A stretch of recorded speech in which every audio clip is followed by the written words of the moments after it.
प्रिय विद्यार्थियों, मैं हूं डॉक्टर वेद प्रकाश यादव, सह आचार्य भूगोल विभाग, बाबू शोभाराम राजकीय कला महाविद्यालय अलवर, और आपके समक्ष उपस्थित हुआ हूं बीए पार्ट प्रथम के विद्यार्थियों के लिए भौतिक भूगोल विषय से संबंधित एक व्याख्यान लेकर। और व्याख्यान का जो विषय है वह है ज्वालामुखी। इससे पूर्व व्याख्यान में भी मैंने ज्वालामुखी क्या है, ज्वालामुखी क्रिया क्या होती है और ज्वालामुखी की संरचना से संबंधित जानकारियां आपको दी थीं। और आज के इस व्याख्यान में ये ज्वालामुखी से संबंधित भाग 2 है। इसमें हम ज्वालामुखी क्रिया के क्या कारण हैं, कॉजेज ऑफ वोल्केनिसिटी, और ज्वालामुखी क्रिया के दौरान जो निष्कासित पदार्थ हैं वो पदार्थ कौन कौन से होते हैं, उनके ऊपर अपनी चर्चा केंद्रित रखेंगे। तो आइए हम जानते हैं कि ज्वालामुखी क्रिया के क्या कारण हैं।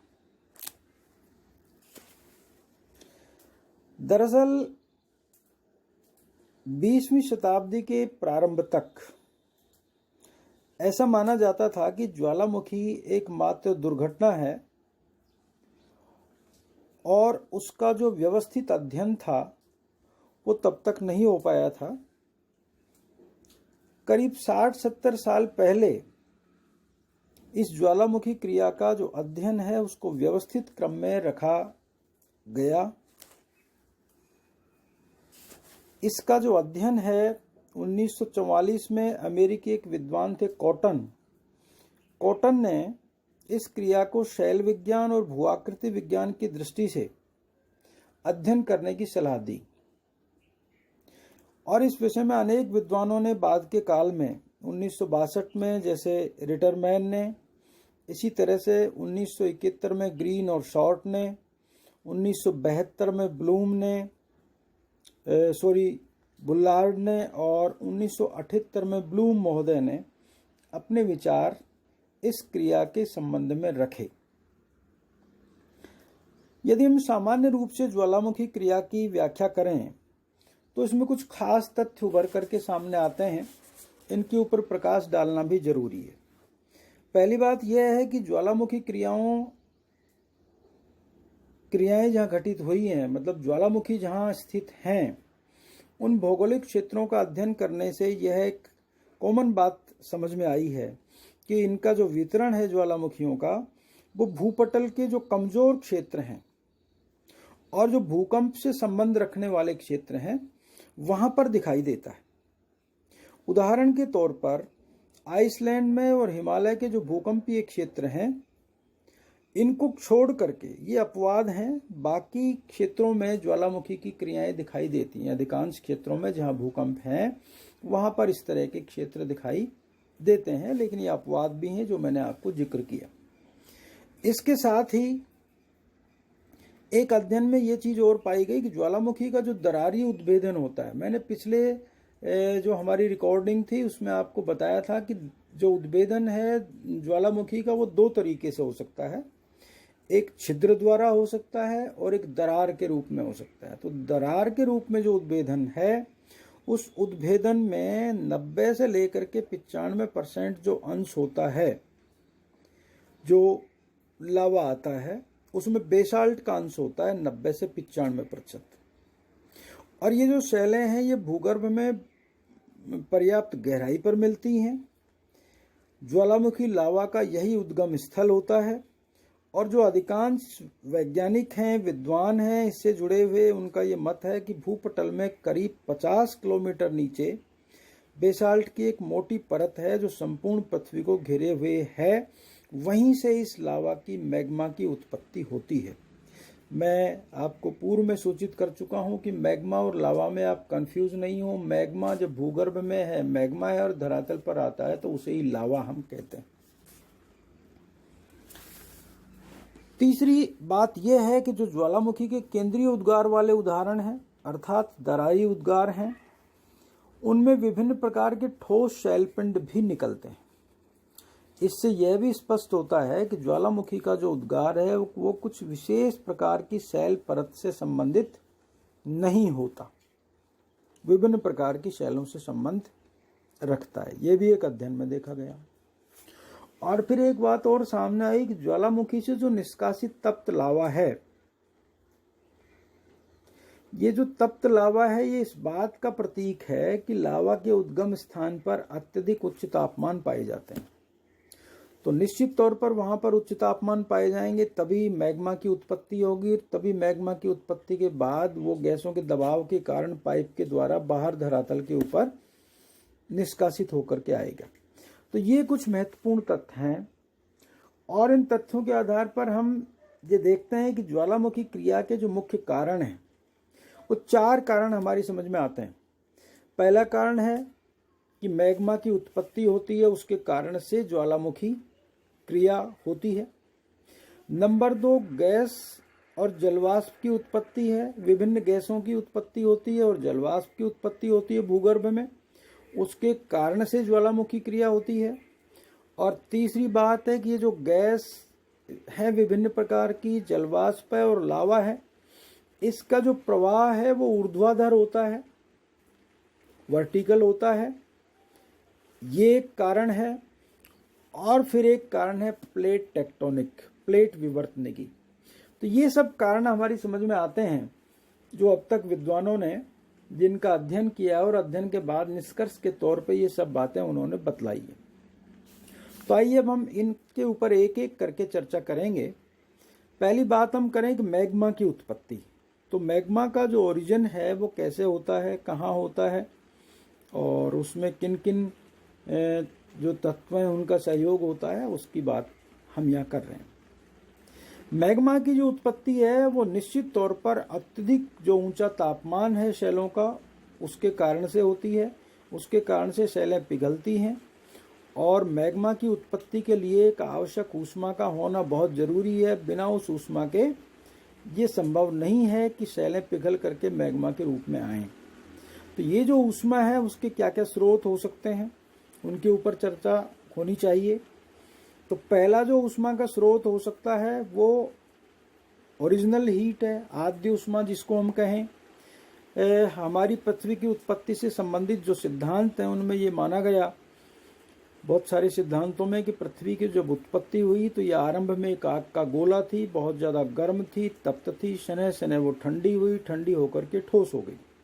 लेकिन ये मानते हैं इस सिद्धांत के लोग कि आज भी जो पृथ्वी का आंतरिक भाग है वो बहुत अधिक ऊष्मा वाला है, बहुत अधिक गर्म है, और भूपटल के नीचे यदि हम जाते हैं तो प्रति 1 किलोमीटर पर 3 डिग्री सेल्सियस तापमान में वृद्धि होती जाती है। और यही तापमान की जो वृद्धि है वो शैलों के पिघलने के लिए जिम्मेदार है, क्योंकि ऊष्मा बहुत अधिक हो जाती है गहराई में जाने पर, और वो 50 किलोमीटर के बाद काफ़ी अधिक होने की वजह से शैलें पिघल जाती हैं और पिघल करके मैग्मा बन जाता है, और वो मैग्मा का चैम्बर जो है वो ज्वालामुखी क्रिया के लिए जिम्मेदार है। तो एक तो इसके लिए है आद्य ऊष्मा, और दूसरा ये इसके लिए जिम्मेदार ऊष्मा है वो दूसरी ऊष्मा है संवहन ऊष्मा, कंपैक्शन हीट।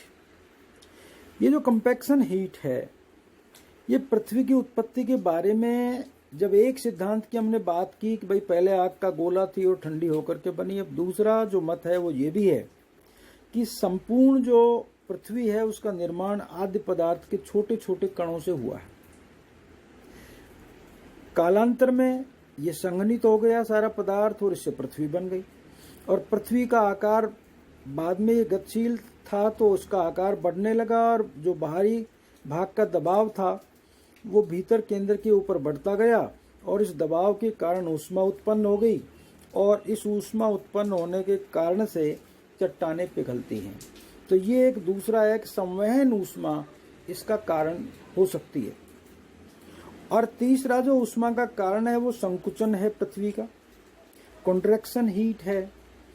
एक मत यह भी है वैज्ञानिकों का, पृथ्वी क्रमशः ठंडी हो रही है, और ठंडी होने के मायने यह है कि वह सिकुड़ रही है, और सिकुड़ने के मायने यह है कि बाहरी परतों का जो दबाव है वो भीतरी परतों के ऊपर बढ़ रहा है, और साथ ही इस कारण से ऊष्मा की मात्रा भी बढ़ रही है, और यही जो ऊष्मा की मात्रा बढ़ रही है ये मैग्मा उत्पत्ति का कारण है। तो ये 3 ऊष्मा के रूप हो सकते हैं। आद्य ऊष्मा हो सकती है, संवहन ऊष्मा हो सकती है, संकुचन ऊष्मा हो सकती है। और फिर एक चौथा फैक्टर और है मैग्मा की उत्पत्ति के लिए, वो मानते हैं रेडियो एक्टिविटी।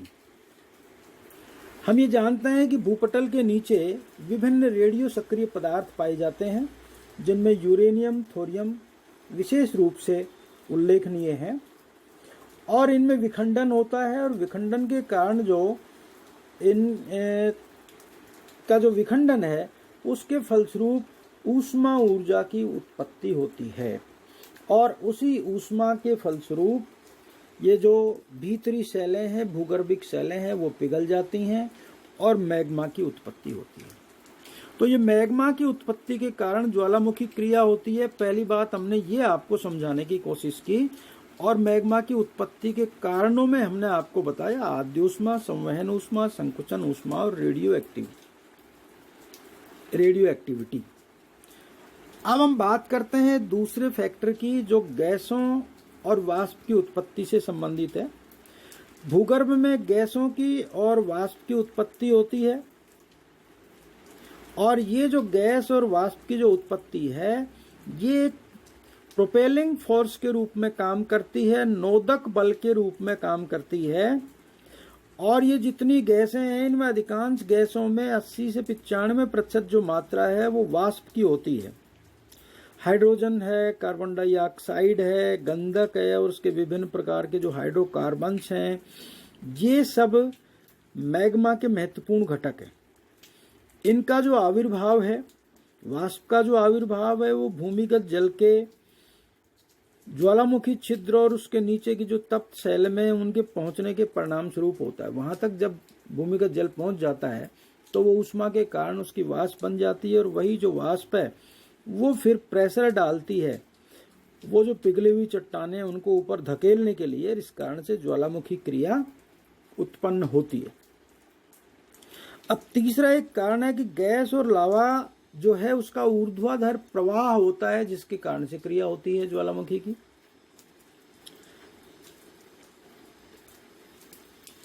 एक विद्वान हुए जागर महोदय ने कहा, गैस और लावा के ऊपर की ओर जो प्रवाह होता है वो ऊपर का प्रवाह ऊपरी क्रस्ट में दरार, वलन और भ्रंशन के फलस्वरूप दाब के न्यूनीकरण के कारण जो कमजोर भूपटलीय भाग हैं उनसे ज्वालामुखी के उद्गार के साथ होता है।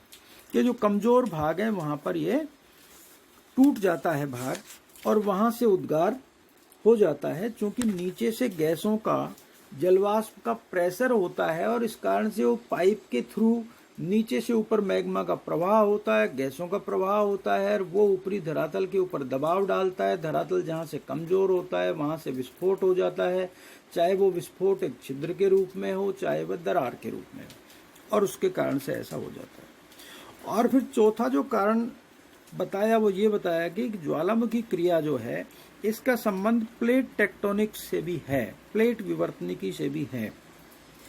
प्लेट विवर्तनिकी में ये बताया गया कि भाई प्लेट विवर्तनिकी और ज्वालामुखी क्रिया का यदि हम संबंध ढूंढें तो सामान्यतया 2 ऐसे क्षेत्र हैं जहां इस तरह का संयोग मिलता है कि प्लेट विवर्तनिकी की क्रिया के साथ ज्वालामुखी क्रिया का संबंध है। एक तो प्लेटों के किनारे पर ज्वालामुखी की क्रिया होती है, और दूसरा अंतरा प्लेट ज्वालामुखी क्रिया है। ज्यादा जो ज्वालामुखी क्रिया है वो प्लेट के किनारों पर पाई जाती है। प्लेट के किनारों पर जो ज्वालामुखी क्रिया है उसमें प्लेट के रचनात्मक किनारों के साथ और उसके विनाशात्मक किनारों के साथ नॉर्मली इस तरह की घटनाएं घटित होती हैं। पहली स्थिति जो होती है, रचनात्मक किनारे या प्रतिसारी प्लेट सीमा जो होती हैं, उस स्थिति में दुर्बलता मंडल के ऊपर जो तैरती हुई भूपृष्ठीय प्लेट है वो टूटती है, और उसके टूटे हुए जो खंड हैं वो एक दरार के रूप में भ्रंश के सहारे अपसारित होते हैं। दाब घटने से पेरिडोटाइट सेलों का जो आंशिक रूप से गलन हो जाता है, और जिससे बेसाल्ट मैग्मा की उत्पत्ति हो जाती है, और उसके कारण से ज्वालामुखी क्रिया का विस्फोट होता है। और जो दूसरी स्थिति है, इसमें दो प्लेटें अभिसरण करती हैं, कन्वर्जेंस करती हैं, तो वे एक दूसरे से टकराती हैं और उनकी टकराहट का परिणाम ये होता है कि एक परत दूसरी के ऊपर चढ़ जाती है और सघन जो परत है वो मेंटल में डूब जाती है, जहाँ ये गर्म होकर के पिघलने लगती है और उसके पिघलने से मैग्मा की उत्पत्ति होती है और मैग्मा की उत्पत्ति के साथ ही ये ऊर्ध्वाधर इसका गति उत्पन्न हो जाती है, गैसेज वगैरह भी बनती हैं और उसके कारण से ज्वालामुखी क्रिया संभव हो पाती है। तो ये इसकी जो प्लेटें हैं उनके किनारों से संबंधित क्रिया है। और जो प्लेट के आंतरिक भाग में अंतरा प्लेट ज्वालामुखी क्रिया भी देखी जाती है। अंतरा प्लेट ज्वालामुखी क्रिया के यदि हम उदाहरण देखते हैं तो अंतरा प्लेट ज्वालामुखी क्रिया महासागरीय भागों में हो सकती है और ये महाद्वीपीय भागों में भी हो सकती है। महासागरीय भागों की बात करें तो जैसे प्रशांत महासागर में हवाई है, गलगपोस है, ईस्टर द्वीपों में है, समाओ द्वीप में है। इसी तरह से अटलांटिक महासागर में भी मेडीरा, कनारी, सेंट हेलेना इत्यादि अनेक द्वीप समूह हैं जहां पर इस तरह की क्रियाएं हमें देखने को मिलती हैं। ठीक इसी प्रकार से महाद्वीपीय अंतरा प्लेट ज्वालामुखी क्रिया भी हमें देखने को मिलती है। ये सामान्यतया 30 से 60 किलोमीटर चौड़ी और 1000 किलोमीटर से अधिक लंबी एक अंतरा महाद्वीपीय भ्रंश के सहारे होती है। और पूर्वी अफ्रीका की रिफ्ट घाटी को यदि देखें और राइन ग्राबेन को देखें तो ये इसके उदाहरण हैं जहां पर इस तरह की क्रियाएं, इस तरह की घटनाएं सामान्यतया होती हैं। अब हम बहुत संक्षेप में आपको बताएंगे ज्वालामुखी से निष्कासित जो पदार्थ हैं वो कौन कौन से हैं। बाकी आप अपनी पुस्तक से पढ़ सकते हैं क्योंकि वीडियो काफी लंबा होता जा रहा है, इसलिए मैं संक्षेप में इसकी जानकारी आपको यहाँ दे रहा हूँ। एक तो ज्वालामुखी उद्गार से जो पदार्थ निकलते हैं उनको मोटे तौर पर 3 भागों में बांट सकते हैं।